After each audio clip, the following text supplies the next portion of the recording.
Sultan Muhammad al-Fatihah, sang penakluk Konstantinopel, di kota Konstantinopel akan jatuh ke tangan Islam. Pemimpin yang menaklukkannya adalah sebaik-baik pemimpin dan pasukan yang berada di bawah komandonya adalah sebaik-baik pasukan. Hr. Ahmad bin Hanbal Musnad 4335. Dari Abu Kubail berkata, ketika kami sedang bersama Abdullah bin Amr bin Al-Ash, dia ditanya, kota manakah yang akan dibuka terlebih dahulu, Konstantinopel atau Rumiyah? Abdullah meminta kotak dengan lingkaran-lingkaran miliknya. Kemudian dia mengeluarkan kitab. Abdullah berkata, ketika kami sedang menulis di sekitar Rasulullah, beliau ditanya, dua kota ini manakah yang dibuka lebih dulu, Konstantinopel atau Rumiyah, Roma? Rasul menjawab, kota Heraklius dibuka lebih dahulu, yaitu Konstantinopel. Hr. Ahmad, Ad-Darimi, Ibnu Abi Syaibah dan Al-Hakim, hadits ini disyahihkan oleh Al-Hakim. Az-Zahabi sepakat dengan Al-Hakim. Sementara Abdul Ghani Al-Maqdisi berkata, hadits ini hasan sanadnya.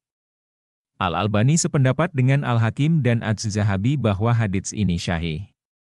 Ada dua kota yang disebut dalam nubuat Nabi di hadits tersebut. 1. Konstantinopel, Kekaisaran Romawi terpecah dua, Katolik Roma di Vatikan dan Yunani Ortodoks di Bizantium atau Konstantinopel yang kini menjadi Istanbul. Perpecahan tersebut sebagai akibat konflik gereja meskipun dunia masih tetap mengakui keduanya sebagai pusat peradaban. Konstantine the Great memilih kota di Selat Bosporus tersebut sebagai ibu kota. Dengan alasan strategis di batas Eropa dan Asia, baik di darat sebagai salah satu jalur sutera maupun di Laut Anyara Laut Tengah dengan Laut Hitam dan dianggap sebagai titik terbaik sebagai pusat kebudayaan dunia, setidaknya pada kondisi geopolitik saat itu. Yang mengincar kota ini untuk dikuasai termasuk bangsa Gothik, Avars, Persia, Bulgar, Rusia, Khazar, Arab Muslim dan pasukan salib meskipun misi awalnya adalah menguasai Yerusalem. Arab Muslim terdorong ingin menguasai Bizantium tidak hanya karena nilai strategisnya, tapi juga atas kepercayaan kepada ramalan Rasulullah Shallallahu Alaihi Wasallam melalui riwayat hadits di atas. Sayangnya, prestasi yang satu itu, yaitu menaklukkan kota kebanggaan bangsa Romawi, Konstantinopel, tidak pernah ada yang mampu melakukannya. Tidak dari kalangan sahabat, tidak juga dari kalangan tabi'in, tidak juga dari kalangan khilafah Bani Umayyah dan Bani Abbasiyah. Di masa sahabat, memang pasukan Muslim sudah sangat dekat dengan kota itu. Bahkan salah satu anggota pasukannya dikuburkan di seberang pantainya, yaitu Abu Ayyub Al-Ansyari. Tetapi tetap saja kota itu belum pernah jatuh ke tangan umat Islam sampai 800 tahun lamanya. Konstantinopel memang sebuah kota yang sangat kuat, dan hanya sosok yang kuat pula yang dapat menaklukkannya. Sepanjang sejarah kota itu menjadi kota pusat peradaban barat, di mana Kaisar Heraklius bertahta. Kaisar Heraklius adalah penguasa Romawi yang hidup di zaman Nabi bahkan pernah menerima langsung surat ajakan masuk Islam dari beliau Shallallahu Alaihi Wasallam. Ajakan Nabi Shallallahu Alaihi Wasallam kepada sang kaisar memang tidak lantas disambut dengan masuk Islam. Kaisar dengan santun memang menolak masuk Islam, namun juga tidak bermusuhan. Atau setidaknya tidak mengajak kepada peperangan. Kota yang hari ini dikenal dengan nama Istanbul, Turki, dulunya berada di bawah kekuasaan Bizantium yang beragama Kristen Ortodoks. Tahun 857 Hijriah, 1453 Masehi, kota dengan benteng legendaris tak tertembus akhirnya runtuh di tangan Sultan Muhammad Al-Fatih, Sultan ke-7 Turki Utsmani II. Rumiyah. Dalam kitab Mu'jam Al-Buldan dijelaskan bahwa Rumiyah yang dimaksud adalah ibu kota Italia hari ini, yaitu Roma. Para ulama termasuk Syekh Al-Albani pun menukil pendapat ini dalam kitabnya Silsilah Al-Ahadits Ash-Shahihah. Konstantinopel telah dibuka 8 abad setelah Rasulullah menjanjikan nubuat tersebut. Tetapi Roma, hingga hari ini belum kunjung terlihat bisa dibuka oleh muslimin. Ini menguatkan pernyataan Nabi dalam hadits di atas, bahwa muslimin akan membuka Konstantinopel lebih dulu, baru Roma. Itu artinya, sudah 15 abad sejak Rasul menyampaikan nubuatnya tentang penaklukan Roma, hingga kini belum juga Roma jatuh ke tangan muslimin. Biografi singkat, Sultan Mehmed II atau juga dikenal sebagai Muhammad Al-Fatih, dalam bahasa-bahasa Turki Ottoman, Mehmed, Isani, bahasa Turki. Mehmed II, juga dikenal sebagai Al-Fatih, dalam bahasa Turki Utsmani, atau Fatih Sultan Mehmed dalam bahasa Turki, sang penakluk, Sultan. Muhammad II dilahirkan pada 29 Maret 1432 Masehi di Adrianopolis, perbatasan Turki-Bulgaria. Menaiki tahta ketika berusia 19 tahun dan memerintah selama 30 tahun, 1451–1481. Beliau merupakan seorang Sultan Turki Utsmani yang menaklukkan Kekaisaran Romawi Timur. Beliau juga seorang yang pakar dalam bidang ketentaraan, sains, matematika, menguasai 7 bahasa yaitu bahasa Arab, Latin, Yunani, Serbia, Turki, Persia dan Israel. Beliau tidak pernah meninggalkan sholat fardu, sholat sunat rawatib dan sholat tahajud sejak balik. Beliau wafat pada 3 Mei 1481 karena sakit gout sewaktu dalam perjalanan jihad menuju pusat Imperium Romawi Barat di Roma, Italia. Dari sudut pandang Islam, ia dikenal sebagai seorang pemimpin yang hebat, pilih tanding, dan tawaduk setelah Sultan Salahuddin Al-Ayyubi, pahlawan Islam dalam Perang Salib, dan Sultan Saifuddin Mahmud Al-Qutus, pahlawan Islam dalam peperangan di Ain al-Jalut, melawan tentara Mongol. Usaha Sultan dalam menaklukkan Konstantinopel, Istanbul atau yang dulu dikenal sebagai Konstantinopel, adalah salah satu bandar termasyhur dunia.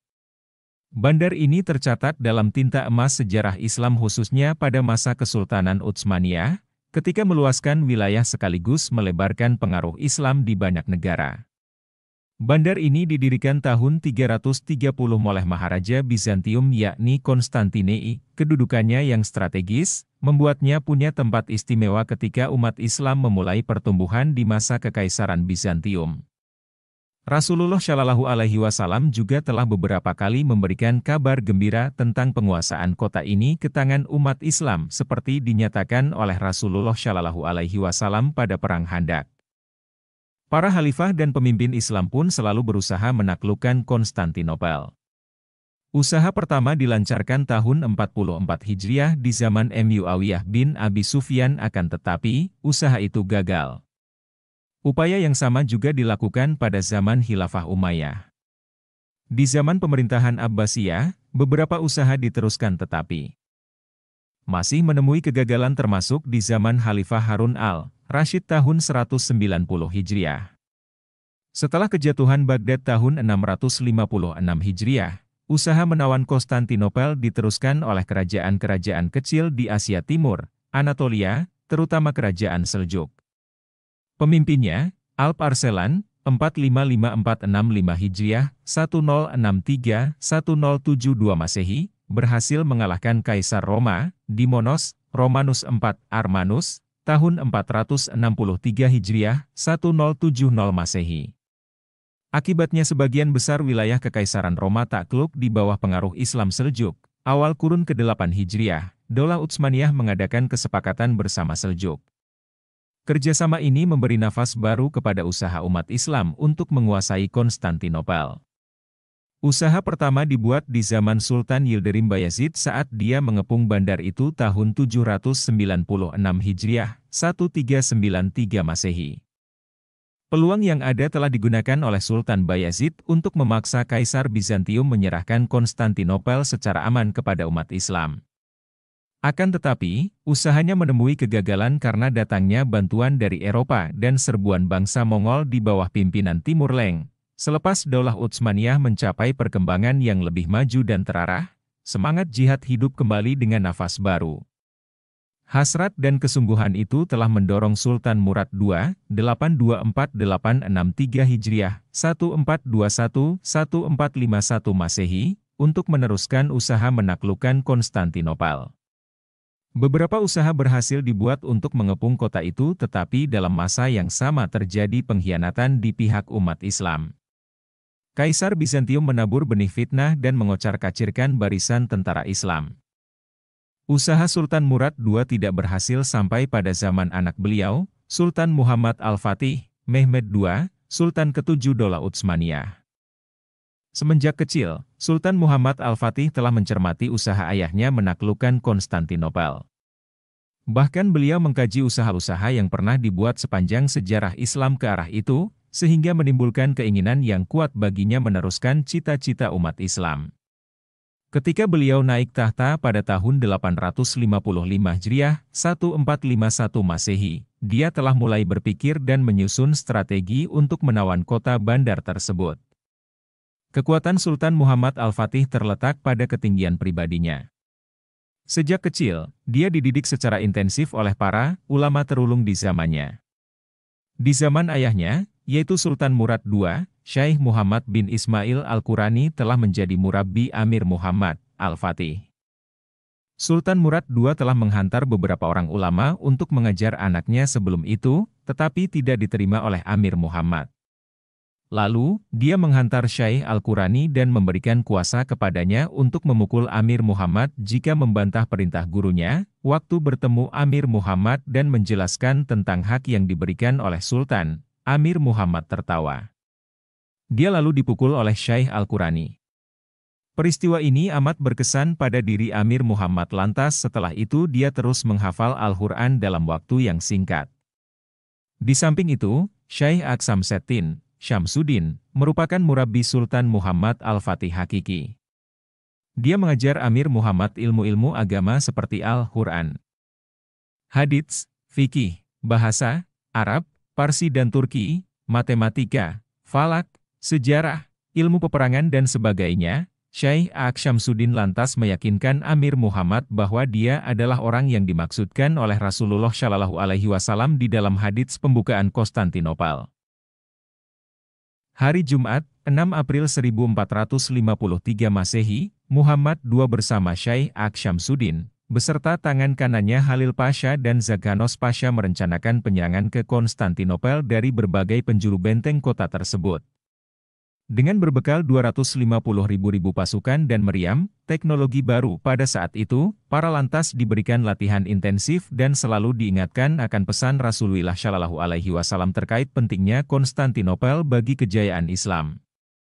Muhammad II mengirim surat kepada Paleologus untuk masuk Islam atau menyerahkan penguasaan kota secara damai dan membayar upeti atau pilihan terakhir yaitu perang. Konstantine menjawab bahwa dia tetap akan mempertahankan kota dengan dibantu Kardinal Isidor, Pangeran Orhan dan Giovanni Giustiniani dari Genoa. Setelah proses persiapan yang teliti, akhirnya pasukan Sultan Muhammad Al-Fatih tiba di kota Konstantinopel pada hari Kamis 26 Rabiul Awal 857 Hijriah atau 6 April 453 Masehi. Di hadapan tentaranya, Sultan Al-Fatih lebih dahulu berkhutbah mengingatkan tentang kelebihan jihad, kepentingan memuliakan niat dan harapan kemenangan di hadapan Allah Subhanahu wa Ta'ala. Dia juga membacakan ayat-ayat Al-Quran mengenainya serta hadits Nabi Shallallahu Alaihi Wasallam tentang pembukaan kota Konstantinopel.